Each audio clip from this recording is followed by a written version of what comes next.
Bine v-am găsit, dragilor din Zodia RAC, oriunde v-ați afla în această lume. Suntem din nou împreună la ultima lectură pentru luna ianuarie, mai precis perioada cuprinsă între 26-31 ianuarie. Așa că, dragilor toți cei care aveți nu numai soarele, ci și luna, Venus sau ascendentul în Zodia RAC, această lectură este de asemenea și pentru voi.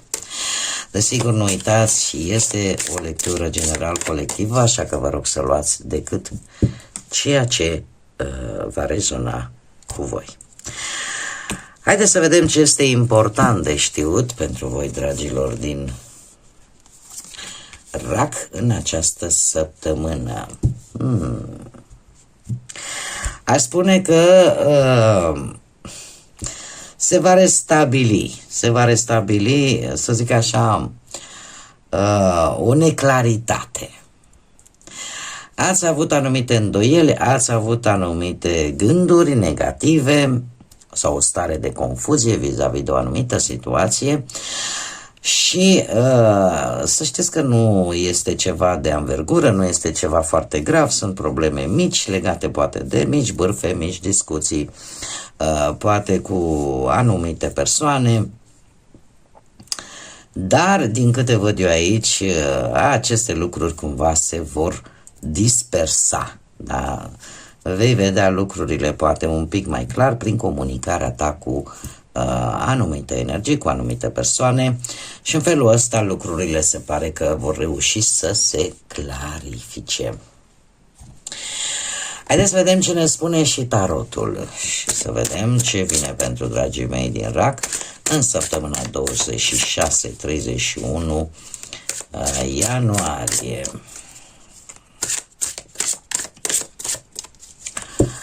Putem vorbi și de anumite griji pe care voi vi le-ați făcut, dar care încet, prin comunicare, prin dialog, se pot rezolva. Haideți să vedem acum.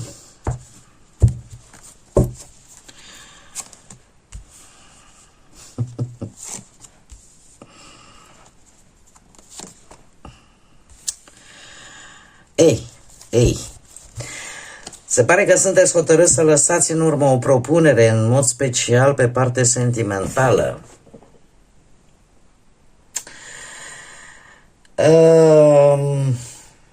Nu știu cât de inspirată va fi această acțiune a voastră. Și dacă Zodia Berbec vă spune ceva, sau Leu, sau Săgetător, poate că unii dintre voi aveți un ascendent în aceste zodii de foc.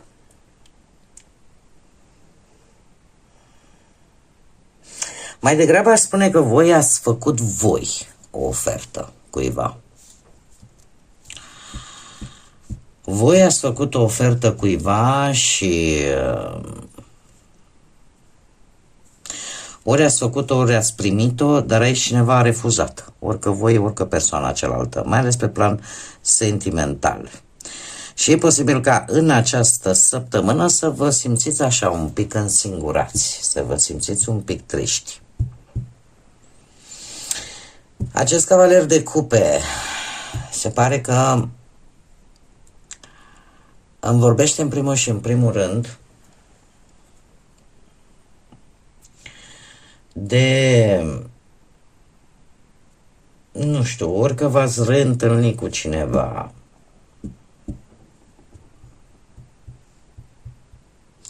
Este foarte interesant că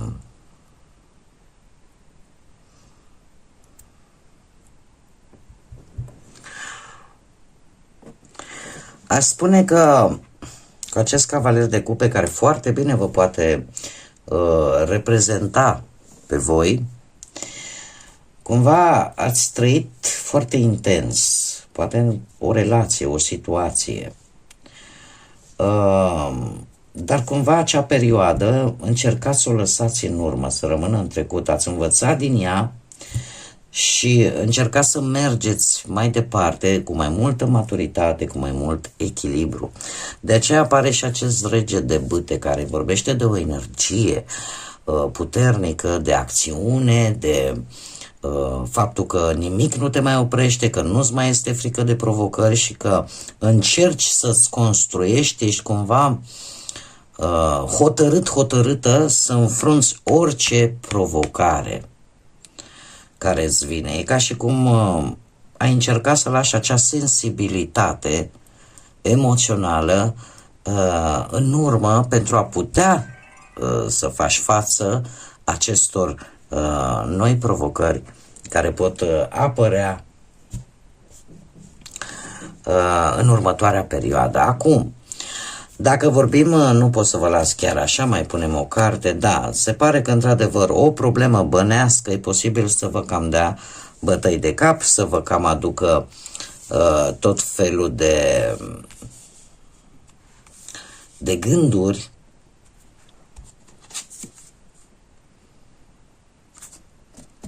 și să vă pună în situația să luați o decizie. Ce este foarte interesant, dragilor, voi în această săptămână veți fi mult mai cerebrali, mult mai raționali și mult mai axați pe ceea ce se întâmplă cu adevărat în jurul vostru. Asta pot să vă spun cu certitudine. Spadele îmi indică acest lucru și faptul că ce este cupă, ce este sensibilitate, emoție și vulnerabilitate le lăsați în urmă. Poate că la nivel profesional, ca să începem așa, cu fiecare în parte, la nivel profesional aș spune că ai avut un proiect care ai văzut că evoluează destul de încet sau a fost probabil și un proiect, de ce nu, de suflet, un proiect creativ, dar ceva aici, ori îl blochezi pur și simplu, îl pui un pic pe pauză, ori pentru a-l analiza un pic mai bine sau pentru a încerca să rezolvi anumite situații care sunt mult mai, poate, nu știu, mai importante sau îți atrag atenția în mod deosebit. Dar cu acest rege de bâte aș spune că ori apare cineva în care voi să aveți încredere și care să aibă legătură, cum am mai spus, cu zodiile astea de foc, berbec, leu, săgetător, da, să aveți așa un sprijin, ori pur și simplu voi, mai ales cei care aveți un ascendent în aceste zodii de foc, sunteți mult mai, cum să spun eu, viteji. Da, nu mai vă este frică de aceste provocări și cumva nu vă mai lăsați afectați de anumite vulnerabilități pe care voi cu siguranță le aveți, fiind și o zodie de apă. Avem aceste cărți, 5 de monede, 8 de spade, 2 de spade, decizii de făcut la nivel profesional. De ce? Nu știu, posibil poate că ori ați pierdut un job și tocmai de aceea încercați să comunicați cu această energie pentru a vă sprijini în găsirea unui alt job sau sunteți pe punctul poate de a-l pierde și cumva, cum să spun eu, lucrul ăsta vă poate pune un pic în dificultate din punct de vedere mental, de cum veți vedea lucrurile. Și nu este, până la urmă, se explică, da? Pentru că în momentul în care te trezești că până azi ai avut servicii, mai ales cu tot ce se întâmplă în lumea asta mare și în special la noi, parcă nici nu te mai gândești la altceva. Totuși trebuie să vă spun că deciziile tale, mai ales pe plan profesional și nu numai, și pe plan material, vor trebui în mare parte să se bazeze strict pe informații, în primul rând, bine căutate și eu aș mai vrea să spun că nu pot să vă mint, să vă zic că, domne, eu o să fie ușor să iei o decizie sau o să fie ușor să alegi. Dar obținând informații, folosindu-vă și bazându-vă pe rațiune, pe logică, pe ceea ce este real, asta vă va ajuta, în primul rând, să ieșiți din această stare de lipsuri sau de neputință și în același timp să luați decizia cea mai bună pentru voi, atât pe plan profesional cât și pe plan bănesc. Se cere într-adevăr, trebuie să vă spun, dacă așteptați un job, nu știu dacă se va concretiza în această săptămână, dar aici există un sprijin important. De ce? Pentru că doiul de spade totuși îmi vorbește de posibil ori un interviu, ori vreo probă, ori două oferte din care voi va trebui efectiv să vă axați pe abilitățile voastre, pe ce știți voi cel mai bine să faceți pentru a obține acest job. Dar nu va fi în această săptămână. Mie cărțile totuși nu mi-arată că este în această săptămână. Că se poate programa o întâlnire, o discuție, o negociere, un interviu, o probă practică, da, se poate programa. Iar dacă vorbim de cei care deja aveți un job, aici, cu toate că mie din păcate nu mi-apare, există soluții. Chiar și cei care sunteți într-un job și aveți teama că veți fi disponibilizați, că veți rămâne fără el, există șanse, să știți, există șanse, dar trebuie să căutați informații. Da? Să se facă alte angajări, poate în altă parte. Dar bazați-vă strict pe ceea ce voi știți să faceți cel mai bine. Fiți raționali.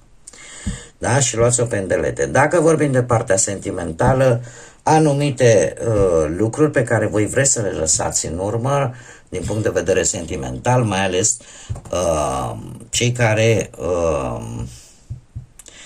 care sunteți într-o relație, nu știu ce să zic, aș spune că ați crezut poate într-o conexiune foarte solidă și care cumva poate avea șanse să meargă către viitor. Totuși, orică voi având și lună, Venus sau un ascendent în zodii de foc, ceva aici s-a schimbat, pentru că această energie întoarce spatele cumva și lasă în urmă această conexiune de pereche. Este cineva aici care, tind să cred că nu sunteți voi, care cumva ori are alte preocupări mult mai importante, are anumite probleme, are lipsuri de bani, are gânduri negre și cumva nu vă răspunde la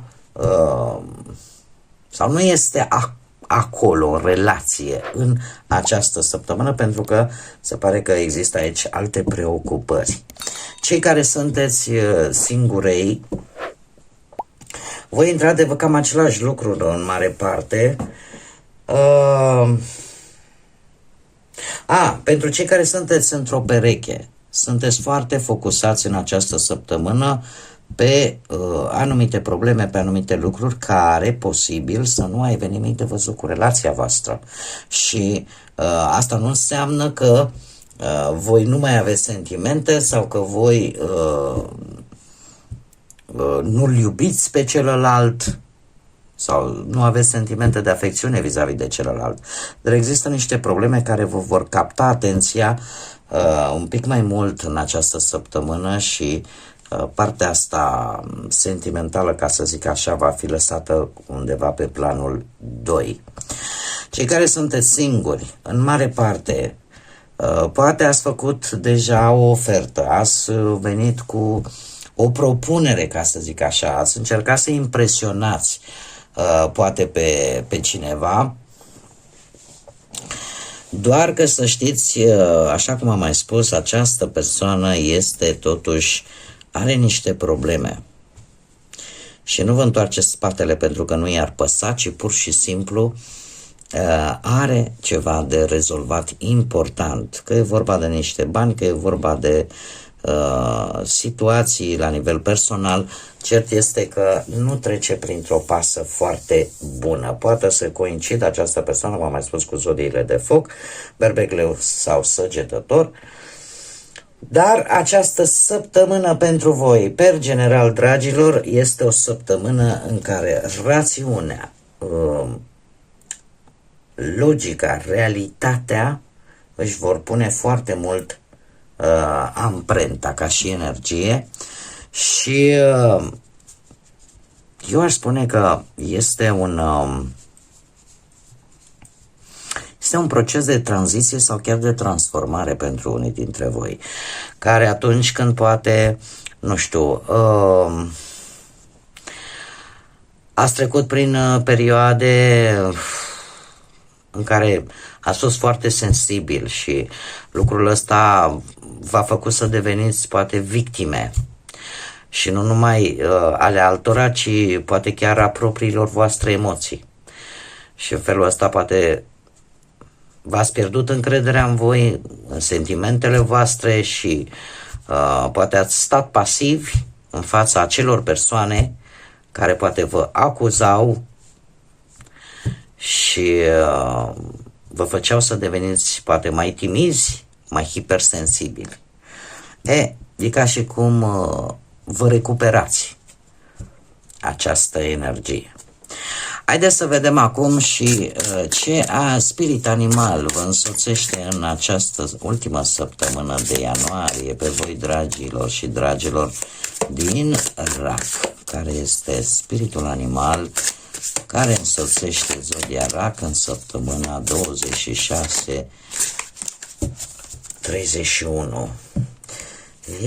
Și avem un spirit supranatural, avem dragonul.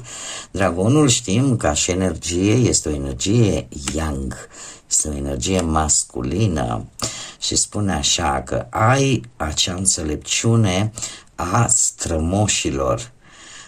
Tu poți să schimbi ceea ce îți dorești. Ridică-te cu demnitate și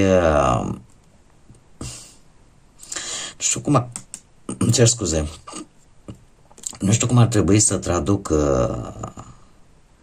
Măestria este de fapt destinul tău. Uite că nu îmi venea în minte. Deci exact cum am mai spus, este o energie în care efectiv îți dai seama că poți și că poate nu trebuie să te lași bătută în fața situațiilor în care lumea profită poate de sensibilitatea voastră binecunoscută și înfrunți problemele cu curaj. Cu acel curaj, cu acea determinare care, până la urmă, să știți că zace în fiecare dintre noi, trebuie decât să o redescoperim sau să o descoperim dacă n-am făcut-o până acum. Bun, dragii mei, cam atât am avut pentru voi pentru această ultimă săptămână de ianuarie. Eu mă bucur că v-am avut alături și sper din suflet că această lectură să vă aducă claritate, să vă aducă ghidare. Iar până la următoarea noastră reîntâlnire, eu vă doresc ca de fiecare dată tot binele din lume și, desigur, să fiți înconjurați, dragilor, de echilibru, de pace și de multă iubire.